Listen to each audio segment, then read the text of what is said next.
Hey everybody, this is Jason, aka StarrWulfe, coming to you from Nagoya, Japan. A week and a few days after the big earthquake hit. Um, Actually, a little bit about what's going on behind me. I'm actually in the middle of moving. See these boxes and stuff behind me. Um, I'm moving from Nagoya, but not to America. I'm moving from Nagoya to Tokyo. I actually had been in Tokyo for 2 weeks prior to the earthquake, and yeah, it's crazy. It was a crazy time. I don't even need to go and explain to you exactly what's going on because if you're looking at this on YouTube, chances are you've already seen it, right? Um, so I mean, just personally, how it affected me. I was at work at my desk.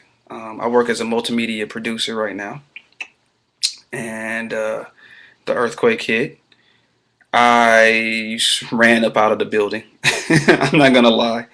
You see a lot of people that are just kind of like under the tables or whatever like that. That's not me. I grew up and when I was a teenager, I lived in Southern California, and usually our big earthquakes always hit at like four something in the morning. But my whole family will end up in the front yard outside the house in like 30 seconds.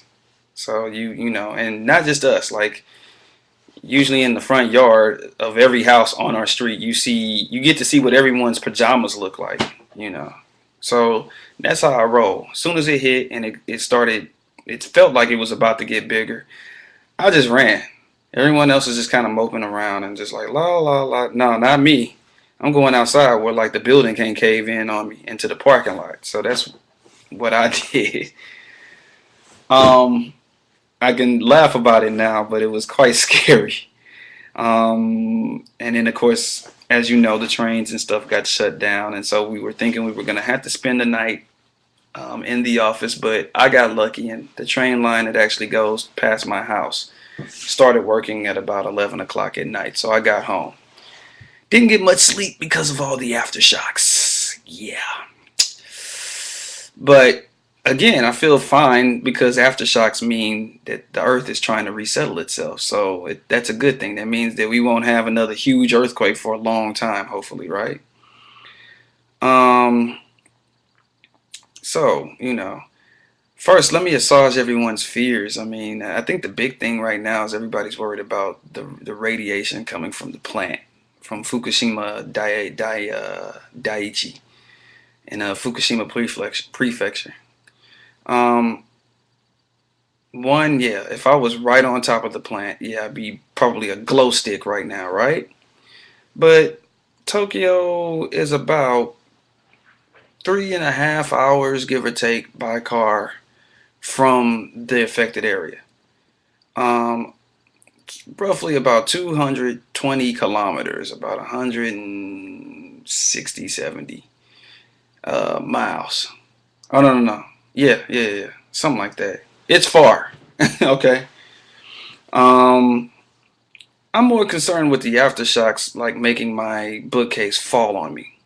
To be honest with you, rather than becoming a Afro version of Godzilla because I became irradiated. I think we're okay with that. All right. Second of all, don't worry about the food supply. All right. The government is not about to like let irradiated foods and vegetables enter the food supply. All right. Don't worry about that. I got some people like trying to buy Geiger counters and take them to the store because they're afraid that they'll go to like uh, some grocery store in the neighborhood and try to buy a head of cabbage and it's like got the Geiger counter going off the meter or something like that. You're okay, all right? Don't worry about that. Second of all, or third of all, there's people on the internet trying to sell stuff like batteries and iodine pills. What's up with that? All right, first of all, this is Japan. We got a ton of gadgets here, which means we got a ton of batteries. I can go to the convenience store down the street right now. Might not find milk, bread, eggs, or cheese, but I can get like a 16 pack of double A's for like $1. We're straight. Don't be selling batteries to Japanese people on the internet. They don't need it. Alright? They don't need iodine pills neither. The government will give those out to the people that are affected. Okay? Don't need any of that. Quit being ridiculous on the internet. What you can do is like go to the Red Cross or some other charity in your organization and donate some money or some time. That's what we really need. If you're here in Japan, actually, please go to supportingjapan.com and find out how you can donate and give some time and or some items or some money in your neck of the woods. Okay, me myself and a bunch of my friends, my partners in crime in the media here, and entertainers and stuff like that. We're putting something together. Okay, there's gonna be benefit concerts. We're gonna have a barbecue here in Nagoya in about 2 weeks, where all the proceeds will go to charity. Stay tuned for that. All right. Okay. So, anyway, I'm in the middle of my move here, as you can see, and my mind is a little scattered right now. My mom called me up as soon as they found out that Sprint, Verizon, AT&T, and T-Mobile were giving out free calls to Japan. Suddenly, I got more phone calls from everybody to my cell phone than I've ever had in the 10 years that I've been here. So, you know, thanks mobile wireless industry and back home for hooking that up. Appreciate that, but my family kind of used the hell out of it. No, really, I love you. I love you guys back home. Couldn't be here without you. But you got to understand this. This is my home.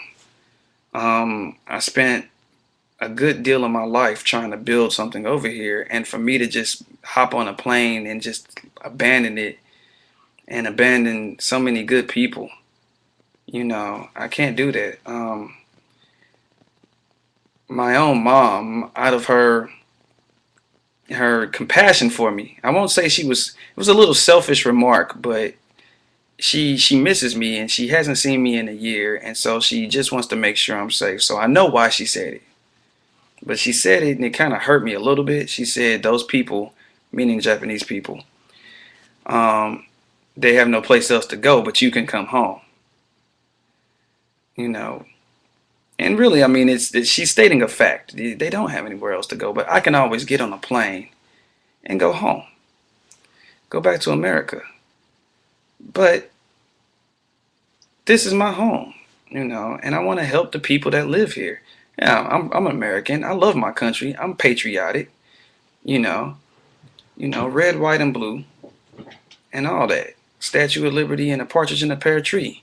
But I've got lots of friends here and people that are just as close as my family that this is their greatest time of need. Don't you guys remember Hurricane Katrina? Don't you guys remember 9/11? Okay.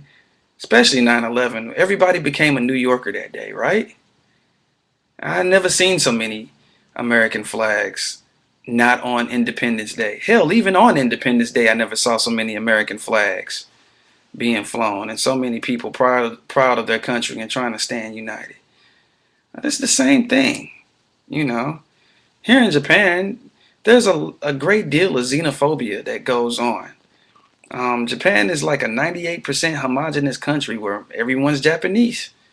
So I get on the subway or just walk down the street, I stick out, And then on top of that, I'm a black man. I'm African American. So even in a crowd of foreign people here in Japan, I still stick out. How many dudes are over here speaking Japanese and got an afro? Not too many. Except for like my homie from blacktokyo.com. But maybe we're the only two. Anyway, this is the time that those of us here in Japan that aren't Japanese can show our hosts that us guests appreciate their hospitality and want to give something back. This is our time to show that we love being here. We like Japan. We don't want to go. Okay? This is our time to build something together. so that someday I won't get looked at funny, on the bus, or like get the obligatory pat on the back for like being good at Japanese. My Japanese A is not that good, and B, it was my major in college. I better have some way of like communicating over here after spending all that money, right? So, you know, for the foreigners that, are left here in Japan, let's get out there and unite together and show our hosts that we're good guests. Let's help them build their country, man. Let's help them rebuild. For the ones that left, I'm not mad at you. Look, I'm gonna be honest. If I had the money to get on a plane, I would have left. But they wanted like 2 grand, and I already spent like 3, 4 grand just trying to move out of this place. Would I have been back? Definitely, definitely would have came back. I would only have gone long enough to make sure that my family saw my face. But Japan is my home. Okay? So, once again, supportingjapan.com is the website you should be going to right now to find out more information about how to give aid, okay, to the Japanese people. Also, I want you to go to randmagazine.com. That's the magazine that is the voice of Nagoya's English-speaking population here. And, of course, go to StarrWulfe.info, jlgatewood.com. Follow me on Twitter, StarrWulfe, and comment below. Give me some comments. Let me know if you're feeling me on this, or if you think I should have just got my ass back on the plane. Whichever one. All right? But whatever you do, keep us in your thoughts and your prayers. All right? Japan owes you guys, and we owe it to Japan to help them.